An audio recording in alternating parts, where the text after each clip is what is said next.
Hello students, thermodynamics में आज आप जोईशु relation between CP and CV. CP एटले के कॉन्स्टंट प्रेशर पर स्पेसिफिक हीट अने सीवी एटले के कॉन्स्टंट वॉल्यूम में स्पेसिफिक हीट। एना पछी आपणे जोईशु एवोगाड्रोस लॉ अने एना पछी जोईशु आपणे different types of thermodynamics process. Okay, सौथी पहला तो आपणे जोईए एडियाबेटिक इंडेक्स, जेने डिनोट कराय छे गेमा वडे। एडियाबेटिक इंडेक्स एटले शुं? It is the ratio of specific heat at constant pressure to specific heat at constant volume, adiabatic index. Okay, the ratio of Cp and Cv is denoted by gamma and is known as adiabatic index. Adiabatic index ની formula શું થશે? specific heat at constant pressure to specific heat at constant volume. specific heat at constant pressure જેને આપણે denote કરીએ છીએ Cp વડે, અને specific heat at constant volume જેને આપણે ડિનોટ કરીએ છીએ સીવી વડે, અને એને શું કહેવાય છે? ગેમા. અને આ ગેમા શું છે? Adiabatic index. હવે આપણે એક વસ્તુ યાદ રાખવાની છે કે આ જે ગેમાની વેલ્યુ છે એ ગેમાની વેલ્યુ જે છે એ ઓલવેઝ ગ્રેટર દેન 1 હશે. કેમ ગ્રેટર દેન 1 છે? કેમ કે કોન્સ્ટન્ટ પ્રેશર પર સ્પેસિફિક હીટની વેલ્યુ એ ઓલવેઝ કોન્સ્ટન્ટ વોલ્યુમ પર સ્પેસિફિક હીટની વેલ્યુ કરતાં કેવી હશે? વધારે હશે. Cp is always greater than Cv. એટલે આપણને જે એડિયાબેટિક ઇન્ડેક્સ છે એ એડિયાબેટિક ઇન્ડેક્સની વેલ્યુ ઓલવેઝ આપણને કેવી મળશે? More than 1. ઓકે, એના પછી હવે જોઈએ આપણે Cp અને Cv વચ્ચેનું રિલેશન. હવે આ જે ક્વેશ્ચન છે આ ક્વેશ્ચન ઇમ્પોર્ટન્ટ છે અને એક્ઝામમાં પૂછાય છે. હવે આપણને ખબર છે કે specific enthalpy is equal to શું ફોર્મ્યુલા થાય છે? U plus PV. H is equal two U plus PV, બરાબર. અને કેરેક્ટરિસ્ટિક ગેસ ઇક્વેશન શું છે સ્પેસિફિક વોલ્યુમ માટે? PV is equal two RT. તો PV is equal two RT છે, તો આ ઇક્વેશનમાં જે PV છે એના ઇઝ ઇક્વલ ટુ આપણે RT લખી શકીએ. તો આ સ્પેસિફિક એન્થાલ્પીવાળી જે ફોર્મ્યુલા છે એ શું બનશે? H is equal two U plus RT. હવે આ જે ઇક્વેશન છે આ ઇક્વેશનનું આપણે ટેમ્પરેચરની સાપેક્ષમાં ડિફરન્સિએશન કરીશું. તાપમાનની સાપેક્ષમાં ડિફરન્સિએશન કરવાનું. આનું ડિફરન્સિએશન ફોર્મ છે એ શું લખાશે? DH is equal to DU plus RDT. હવે આખું જે ઇક્વેશન છે એને dt વડે આપણે ડિવાઈડ કરી દઈએ તો આ ઇક્વેશન આપણને શું મળશે? DH by DT is equal to DU by DT is equal to આ dt જે છે અહીંયા dt કેન્સલ થઈ જશે. ઓકે, તો અહીંયા ફક્ત શું બચશે? R. હવે આપણને ખબર છે કે Cp જે છે Cpની ફોર્મ્યુલા શું છે? Cp is equal to DH by DT and Cvની ફોર્મ્યુલા શું છે? DU by DT. ઓકે, તો આ DH બાય DT ની જગ્યાએ શું લખી શકાય? Cp લખી શકાય. DU બાય DT ની જગ્યાએ શું લખી શકાય? Cv લખી શકાય. અને R એઝ ઇટ ઇઝ થઈ ગયા. Cp minus Cv is equal to R. આ શું છે? Relation between Cp and Cv. આ ક્વેશ્ચન જે છે એ ઇમ્પોર્ટન્ટ છે અને GTUની એક્ઝામમાં પૂછાય છે. સિમ્પલ છે, એકદમ સિમ્પલ. તમારે ફક્ત સ્પેસિફિક એન્થાલ્પીની ફોર્મ્યુલા લખવાની. H is equal two U plus PV. આપણી પાસે PVની ફોર્મ્યુલા છે એટલે કે કેરેક્ટરિસ્ટિક ગેસ ઇક્વેશન છે PV is equal two RT. આ જે PV is equal two RT છે એ આની અંદર મૂકી દેવાના તો આપણને શું મળશે? H is equal two U plus RT.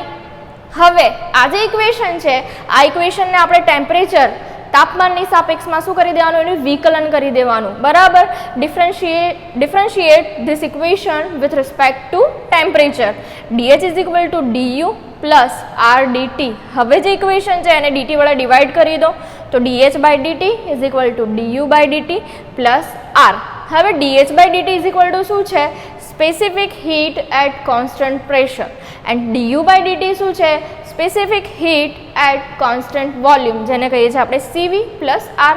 CV ના સાઈડ લાવી દો તો શું થશે? CP minus CV is equal to R. Okay, this is the relation between Cp and CV.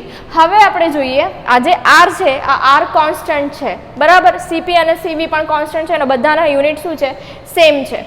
હવે R જે છે એની વેલ્યુ R છે, Cp છે, CV છે અને ગેમાની SI યુનિટમાં હવા માટે શું વેલ્યુ હશે એ વેલ્યુ આપણે અહીંયા જોવાની છે. આ વેલ્યુઝ આપણે યાદ રાખવી પડશે કેમ કે જ્યારે એક્ઝામ્પલ આ ચેપ્ટરમાં એક્ઝામ્પલ આપણે સોલ્વ કરીશું તો આ બધી જે વેલ્યુ છે વેલ્યુ ડાયરેક્ટલી મૂકવાની આવશે એટલા માટે. હવે જે આર છે એ આરની વેલ્યુ એસઆઈ યુનિટમાં શું થશે 0.287 કિલો જૂલ પર કિલોગ્રામ કેલ્વિન. સીપી છે એ સીપીની વેલ્યુ કેટલી છે 1.005 કિલો જૂલ પર કિલોગ્રામ કેલ્વિન. સીવી છે એ સીવીની વેલ્યુ કેટલી છે 0.72 કિલો જૂલ પર કિલોગ્રામ કેલ્વિન અને ગેમાની વેલ્યુ કેટલી છે 1.4. આ જે બધી જ વેલ્યુ છે એ બધી જ વેલ્યુ યાદ રાખવાની છે. હવે આપણે જોઈએ એવોગાડ્રોઝ લો. એવોગાડ્રોઝ લો શું કહે છે? Equal volume of different gases are this at the same temperature and pressure contain equal number of molecules. હવે ગેસીસ છે, અલગ અલગ ગેસ કે જેમના કદ શું છે એક સરખા છે, બરાબર. તો એક સરખા કદના અલગ અલગ વાયુઓ સમાન તાપમાને અને સમાન દબાણે એમાં રહેલા જે મોલેક્યુલ્સ છે એ મોલેક્યુલ્સ કેવા હશે? સરખા હશે. આ નિયમ શું છે? એવોગાડ્રોનો નિયમ છે. એકવાર ફરીથી રિપીટ કરું છું કે એક સરખા કદના અલગ અલગ વાયુઓ એક સરખા તાપમાને અને એક સરખા દબાણે સરખા નંબર્સના મોલેક્યુલ્સ એટલે કે અણુઓ ધરાવે છે. આ નિયમને શું કહેવાય છે? એવોગાડ્રોઝ લો કહેવાય છે. 2 માર્ક્સમાં આ ક્વેશ્ચન પૂછાઈ શકે, 2 માર્ક્સમાં ઓર 1 માર્ક્સમાં આ ક્વેશ્ચન પૂછાઈ શકે. એવોગાડ્રો લો પૂછ્યો હોય અને જોડે બોયલ્સ કે ચાર્લ્સ લો એવું કંઈ પૂછ્યું હોય, ઓકે, એટલે પૂછાઈ શકે છે. આ ક્વેશ્ચન ઇમ્પોર્ટન્ટ છે. એવોગાડ્રોઝ લો, હવે બુકમાં એવોગાડ્રોઝ લોની સાબિતી આપેલી છે જે પૂછાતી નથી, બરાબર, એટલા માટે એ અહીંયા મેં કન્ટેન કર્યું નથી, બરાબર. એ એવું હોય તો તમે જાતે ભણી લેજો. એવોગાડ્રોઝ લો થઈ ગયું. હવે આપણે જોઈએ થર્મોડાયનેમિક્સ પ્રોસેસ. હવે અલગ અલગ ટાઈપની પ્રોસેસમાં સૌથી પહેલાં તો પ્રોસેસની ડેફિનેશન આપણને આવડવી જોઈએ કે પ્રોસેસ એટલે શું. અ process is transformation of a system from one phase to one equilibrium phase to another equilibrium phase. Process કોને કહેવાય? તો કોઈ પણ સિસ્ટમ છે કે જે એક ઇક્વિલિબ્રિયમ સ્ટેટમાંથી બીજા ઇક્વિલિબ્રિયમ સ્ટેટમાં એનું કન્વર્ઝેશન, એનું ટ્રાન્સફોર્મેશન થાય છે, તો એને શું કહેવાય છે? પ્રોસેસ કહેવાય છે. થર્મોડાયનેમિક પ્રોસેસ છે એમાં મેઇનલી 2 ટાઈપની પ્રોસેસ છે. સૌથી પહેલું છે ફ્લો પ્રોસેસ અને બીજું છે નોન ફ્લો પ્રોસેસ. ફ્લો પ્રોસેસમાં કઈ પ્રોસેસ આવે છે? સ્ટેડી ફ્લો પ્રોસેસ અને પછી કઈ આવે છે? Unsteady flow process. Okay, non flow પ્રોસેસમાં કઈ પ્રોસેસ છે?